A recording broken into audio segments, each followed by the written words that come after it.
সর্বপ্রথম চায়না যাওয়ার আগে চায়না সম্পর্কে আপনারা জেনে নেবেন। বিকজ হচ্ছে চায়নায় গুগল ম্যাপ, তারপর হচ্ছে ফেসবুক, হোয়াটসঅ্যাপ, তারপর হচ্ছে গুগল ট্রান্সলেটর কোনো কিছুই কাজ করে না। চায়নাতে তারা একদমই ইংরেজি বোঝে না। তো আপনাকে অবশ্যই চায়না যাওয়ার আগে এসব জেনে নিতে হবে যে কিভাবে কোথায় কি ব্যবহার করা যায়, কোন কোন অ্যাপস দিয়ে কি করা যায়, কোন অ্যাপস দিয়ে গুগল ইউজ করা যায় বা ম্যাপ ইউজ করা যায়। আর সর্বপ্রথম হচ্ছে ভিপিএন ছাড়া কোনো কিছুই চলে না। আপনি যদি একবার ভিপিএন নেন তাহলে আপনি সব কিছুই চালাইতে পারবেন, এছাড়া আপনি চালাতে পারবেন না।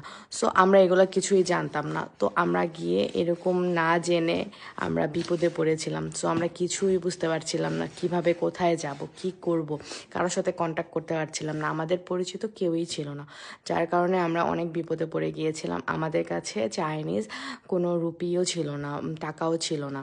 আমরা না বুঝে মানে আমরা হোটেলেও চলে গিয়েছিলাম। আমাদের কাছে জাস্ট কার্ড ছিল, ক্রেডিট কার্ড ছিল। ওই ক্রেডিট কার্ড দিয়ে আমরা পেমেন্টও করতে পারছিলাম না, তারা বুঝতে পারছিল না। তো আমরা এভাবে অনেক ধরনের বিপদে পড়ে গিয়েছিলাম। তো ফাইনালি আমাদের সাথে একজন বাঙালির পরিচয় হয়েছিল ওখানে। আমাদের হোটেলেই থাকে বাঙালি একজন, তো সে আমাদের অনেক রকমের হেল্প করেছে আলহামদুলিল্লাহ।